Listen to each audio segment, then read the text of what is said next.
Hello everyone. So let's learn tokenization in information retrieval. So tokenization क्या है? So tokenization की सबसे पहले उसकी simple definition देखते हैं. It is the task of chopping up text into pieces which is known as token. Perhaps at the same time throwing away certain characters. Okay. So generally आपको token that means a small piece of anything. Okay. लेकिन अब यहाँ पर हम बात कर रहे हैं इंफॉर्मेशन रिट्राइवल की. ओके. सो उसमें टोकनाइजेशन का कंसेप्ट क्या कहता है कि जो भी टेक्स्ट है आपके पास. ओके. अब ये टेक्स्ट कौन सा वाला टेक्स्ट है? That is corpus. That is the collection of multiple documents, okay, which is collectively known as corpus, or I can say corpus, whatever you want to pronounce. Okay. So ये जो text है उसको pieces में convert करने की जो procedure है उसको क्या बोलते हैं? टोकनाइजेशन. ओके. फॉर एग्जाम्पल किसी डॉक्यूमेंट में ये सारे टर्म्स है like Krishna, happy learning, life long process. Okay. This all are the words. I am not saying it's a sentence. So output में जब हम उसका टोकनाइजेशन परफॉर्म करते हैं over this input, then we got this as my output. Okay. You can see Krishna, happy, learning. अब देखिए ये दोनों वर्ड्स तो साथ साथ में थे लेकिन टोकनाइजेशन में वो सेपरेट हो गए. देखिए यहाँ पर ये जो दोनों वर्ड्स है वो. Okay. Life long process input में दोनों साथ है लेकिन tokenization, after tokenization process, they each separate differently. These tokens are often loosely referred as terms or words. Okay. But it is sometimes important to make type and token distinction. So यहाँ पर word आता है type. Okay. So ये type क्या है? So उसके लिए हम देखते हैं. So यहाँ पर total आपको तीन terminologies milli. That is first one is token, after that type and after that term. Okay. So token किसको बोलते हैं? It is an instant of a sequence of characters in some particular document that are grouped together as a useful semantic unit for processing. Okay. जो भी document है आपके पास, okay, उसमें जो character की सीक्वेंस है उसको ग्रुप करके उसको कुछ मीनिंगफुल फॉर्म में उसको रिप्रेजेंट करते हैं. That is known as token. After that type किसको बोलते हैं? It is the class of all the tokens containing the same character sequence. Okay, for example, okay, मैंने आगे एक एग्जाम्पल मेंशन किया है. उसको समझने के बाद आप इस डेफिनेशन को ज़्यादा अच्छी तरह से समझ पाएंगे. ओके. आप बस यही याद रखिए. देखिए यहाँ पर क्या किया है. A type is a class of all the tokens containing the same character sequence. यहाँ पर जो टोकन्स है, ओके, इस टोकन्स में जो भी ऐसे कैरेक्टर सीक्वेंस है, जो भी जितने भी सेम कैरेक्टर सीक्वेंस है उसको एक टाइप में टाइप दिया जाएगा, एक क्लास दिया जाएगा, उसको बोलते हैं type. After that term is perhaps a type that is included in the IR systems dictionary. Okay. So term generally क्या होता है? जो हम inverted index create करते हैं उसमें डिक्शनरी में जो भी टर्म्स आते हैं that is known as terms. Okay. लेकिन वो टर्म्स है वो डायरेक्टली नहीं आ जाता है, उसके पहले बहुत सारी प्रोसीजर उसके ऊपर वो जो है वो बहुत सारी प्रोसेस के थ्रू वो पास होता है and then we get this terms. Okay. यहाँ पर एग्जाम्पल है. डॉक्यूमेंट में कुछ डॉक्यूमेंट में लिखा है are you able to log in to system. Okay. यहाँ पर क्या सेंटेंस है? Are you able to log in to system. Okay. So इस डॉक्यूमेंट का जो टेक्स्ट है अब मैंने उसको किस चीज में कन्वर्ट किया? टोकन में कन्वर्ट किया. सो देखिए token is nothing but sequence of character, okay, which is in document with some sense. Okay. So देखिए यहाँ पर ये कलेक्टिवली इसका जो सीक्वेंस है उसका कुछ मीनिंग है. ओके. सो ये सेपरेट हो गए. ओके. ये बन गया एक टोकन. तो सेम ये भी एक टोकन. ओके. सो यहाँ पर हमें टोटल नंबर ऑफ टोकन्स कितने मिलते हैं? 7 टोकन्स. ओके. अब इस टोकन को फर्दर प्रोसेस करके हम क्या इनपुट, क्या आउटपुट हमें मिलता है? इसको टाइप. ओके. टाइप. अब आप देखिए अब इसमें और इसमें डिफरेंस क्या है यदि आप पूछते हैं तो देखिए यहाँ पर जैसा कि टाइप की डेफिनेशन में हमने देखा था, it is the class in which all the same character sequence belong. अब आप देखिए टू कितनी बार यहाँ पर है? 2 बार। ओके, टू कितनी बार यहाँ पर है? 2 बार। लेकिन आप इस टाइप में देखिए, टाइप में टू कितनी बार है? 1 ही बार। दैट मीन्स ये जो है वो टाइप रिप्रेजेंट करता है कि 2, और वो इस डॉक्यूमेंट में कितनी बार प्रेजेंट है? 2 टाइम्स। ओके, बाकी सारे वर्ड्स है वो 1 ही बार आते हैं, इसलिए वो पूरे के पूरे ऐड हो चुके हैं। सो टोटल हमें 6 टाइप्स मिलते हैं। Okay, total 7 tokens but 6 types.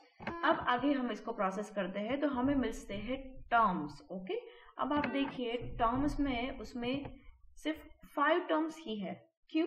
Because यहाँ पर हमने 2 को निकाल दिया। ओके, अब 2 को क्यों निकाल दिया? सो वो जो है उसको बोलते हैं स्टैमिंग। ओके, वहां पर स्टैमिंग परफॉर्म होता है। Okay, stemming, let me write over here just to आप उसको याद रख सके।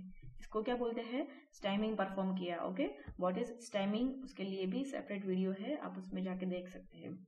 सो आफ्टर परफॉर्मिंग स्टैमिंग यहाँ पर हमें 5 टर्म्स मिलती है। ओके, और हम जो इन्वर्टेड इंडेक्स क्रिएट करते हैं वो इस टर्म के अकॉर्डिंगली होता है। अब इस टोकनाइजेशन प्रोसेस में इश्यूज क्या है? ओके, सो यहाँ पर मेजर क्वेश्चन ये है कि कौन सा टोकन्स है वो करेक्ट है फॉर यूज, कौन सा टोकन हमें यूज करना है। ओके, बिकॉज जो ये सारी प्रोसीजर है ओके वो इन जनरल बात हो रही है tokenization, that means information. Because मैंने जो हम फर्स्ट वीडियो लेक्चर थी व्हाट इज इंफॉर्मेशन रिट्रीवल, उसमें मैंने गूगल बाबा से पूछा था कि मैंने उसमें क्वेरी परफॉर्म की थी। ओके, और वो मुझे सारे डॉक्यूमेंट्स दे रहे थे। तो क्या उसमें मैंने उस ऐसा फिल्टर किया था कि मुझे इंग्लिश में जो डॉक्यूमेंट है वही चाहिए थे? नहीं, मैंने जो भी क्वेरी था उसमें वो किया था, और गूगल तो मुझे हर को रिट्राइव करता है। Okay, may be there is language translation और व्हाटएवर, लेकिन वो हर लैंग्वेज को वो कंसिडर करता है, और जो भी अप्रोच होता है वो जनरलाइज होता है, हर लैंग्वेज के लिए होता है। लेकिन अब हम इंग्लिश की ही बात कर रहे हैं, तो इंग्लिश में भी कई ऐसे केसेस है जिसमें ये टोकनाइजेशन परफॉर्म करना बहुत ही डिफिकल्ट है। ओके, क्या ये इश्यू है? चलिए हम देखते हैं। फॉर एग्जाम्पल, ये पहला ही एग्जाम्पल है एपोस्ट्रॉफी। ओके, अब देखिए किसी डॉक्यूमेंट में इस तरह से लिखा है, mister O'Neill's thanks that the boys stories about child's capital are not I am using.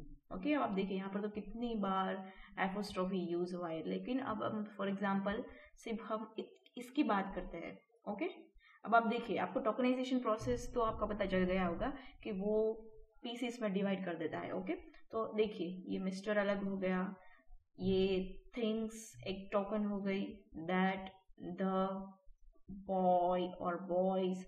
Okay, stories about अलग से हो गया, कैपिटल हो गया, अमेजिंग हो गया।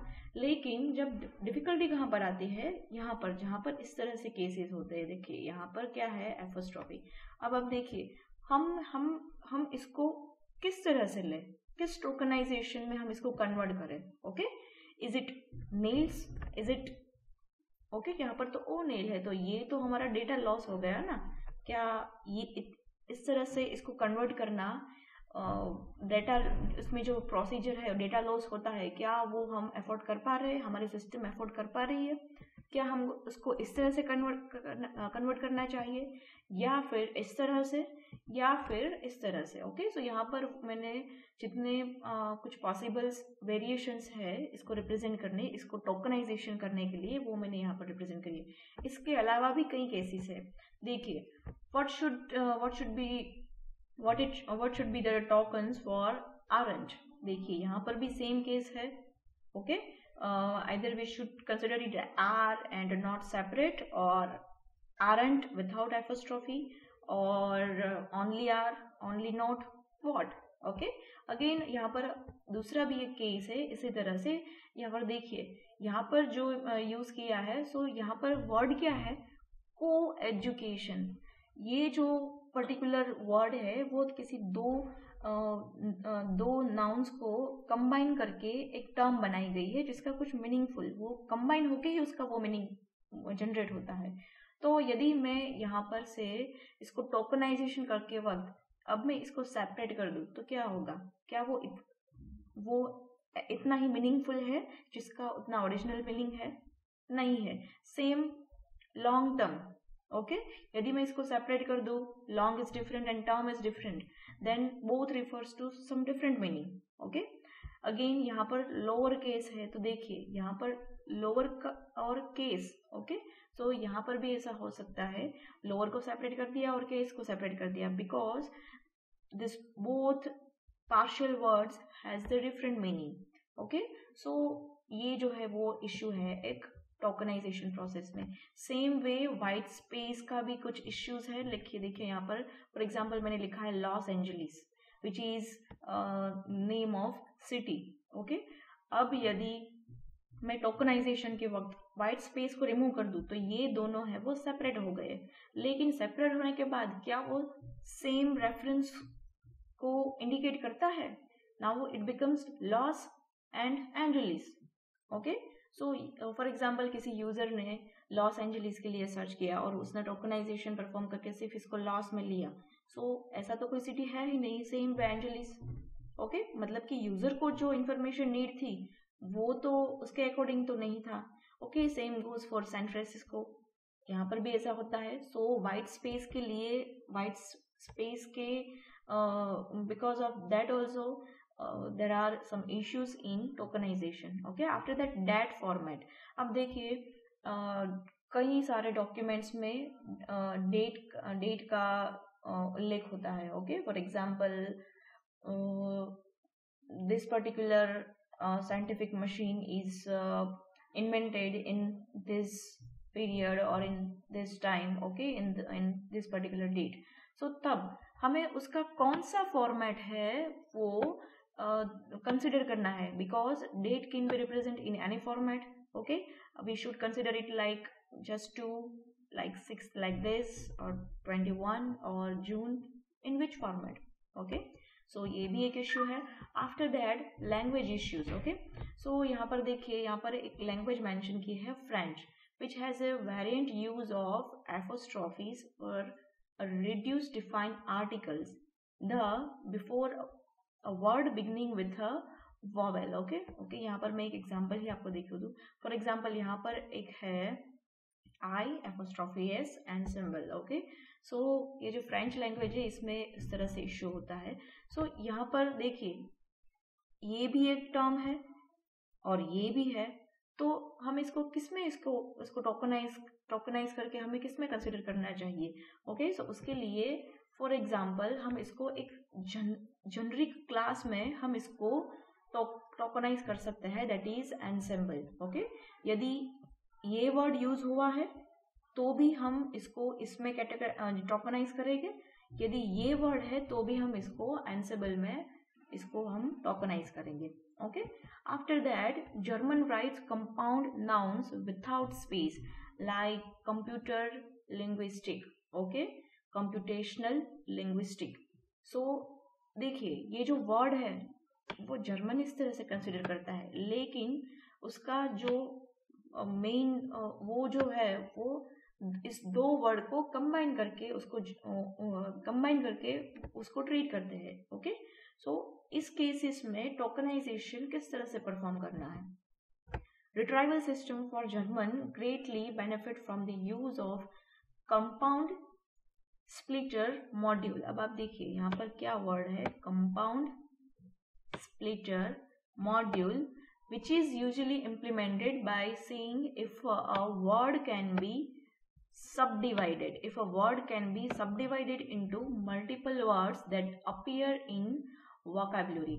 So यदि इस तरह का इश्यूज है कि जो पर्टिकुलर लैंग्वेज है वो किसी दो वर्ड्स को ट्रीट करते वक्त उसके वाइट स्पेस नहीं कंसिडर करती है. देखिए वाइट स्पेस है तो भी इश्यू है, अब यहाँ पर नहीं है तो भी इश्यू है. ओके, बिकॉज इसको हम प्रॉपर तरीके से इसको टोकनाइज नहीं कर पा रहे हैं, लेकिन और यहाँ पर तो दोनों वर्ड्स है वो सेपरेट हो रहे हैं. ओके, एंड यदि मैं उसको सेपरेट कर दूं तो भी इसके मीनिंग में कुछ ज्यादा चेंज नहीं होगा. Computer linguistic is same with computational space linguistic. Okay, so जब इस तरह का इश्यू आता है तो वहां पर कंपाउंड स्प्लिटर मॉड्यूल है वो इम्प्लीमेंट होता है। अब ये जो मॉड्यूल है वो क्या करता है, जो भी वर्ड है, ओके, फॉर एग्जांपल यहाँ पर जो वर्ड है उसको जितने भी डिवीजन में, जितने भी सब डिवाइडेड में वो डिवाइड होता है according to vocabulary. Okay, for example आप देखिए, लेट्स से कि यहाँ से स्टार्ट करते हैं COMPUTER। ओके, सो यहाँ पर आपको एक सब डिवीजन मिलता है कंप्यूटर, और इसकी एंट्री आपको वोकैबुलरी में मिलती है, दैट इज, सो यहाँ पर उसका एक ये डिवीजन होगा, और यहाँ से लिंग्विस्टिक, सो इसको भी सेपरेट तरीके से ट्रीट किया जाता है और इसको टोकन में कन्वर्ट किया जाता है। ओके, सो इसका पार्शियली सॉल्यूशन आपको मिल सकता है। अब जो ईस्ट एशियन लैंग्वेज है like Chinese, Japanese, Korean and Thailand, in these languages text is written without any space between words। Okay, हमने चाइना के बारे में तो बहुत ही सुना है, आज कुछ नया और सुन लीजिए। इसमें जो टेक्स्ट है, ओके, वहां पर उसके वर्ड्स के बीच में स्पेस नहीं होती है। अब देखिए, कुछ कुछ वर्ड में स्पेस नहीं थी तो हमने तो वहां पर तो हमने वो मॉड्यूल अप्लाई करके उसका थोड़ा बहुत सॉल्यूशन निकाल लिया था, लेकिन जब पूरा का पूरा टेक्स्ट ही विदाउट स्पेस हो तो वहां पर क्या करना है। ओके, सो ये जो है वो मेजर चैलेंजेस है in tokenization. Okay, one approach here is to perform word segmentation as prior linguistic processing. जो हमने सेम आगे वाले में जो हमने कंसिडर किया था, ओके, जो स्प्लिटर मॉड्यूल है वो इम्प्लीमेंट किया था, वो यहाँ पर भी कर सकते हैं, वर्ड सेगमेंटेशन हम परफॉर्म कर सकते हैं, लेकिन ये वो जो मेथड है, ओके, अब देखिए यहाँ पर तो पूरा पूरा टेक्स्ट है वो विदाउट स्पेस लिखा गया है, तो यहाँ पर तो इतने मल्टीपल कॉम्बिनेशंस मिलते हैं कि यदि वो पर्टिकुलर कॉम्बिनेशन के डिफरेंट डिफरेंट मीनिंग हो, वहां पर एम्बिग्यूटी जनरेट हो सकती है। ओके, यदि पूरे डॉक्यूमेंट में सिर्फ लिमिटेड नंबर्स ऑफ वर्ड्स है जिसमें वाइट स्पेस नहीं है, then you can tolerate it. Okay, and you can solve that problem using word segmentation using particular splitter module. But जब डेटा हमारे पास जो है वो बहुत ज्यादा होता है और तब हम वर्ड सेगमेंटेशन परफॉर्म करते हैं, तो वहां पर बहुत ही मिस्टेक होने के चांसेस बढ़ जाते हैं। Okay, because you are never guaranteed a consistent unique tokenization. यदि हम पहली बार टोकनाइजेशन परफॉर्म करते हैं तो वो ये जो फॉर एग्जांपल कि ये चाइनीज में लिखा है, ओके, वो इस कॉम्बिनेशन को सेपरेट टोकन लेता है। अब जब हम दूसरी बार करते हैं तो मे बी इसका भी कुछ मीनिंग है और इसको वो अलग टोकन से लेगा। ओके, सो इस तरह से एम्बिग्यूटी हो सकती है। So this all are the language issue in tokenization। Okay, so I hope you are getting my point. Thanks for watching.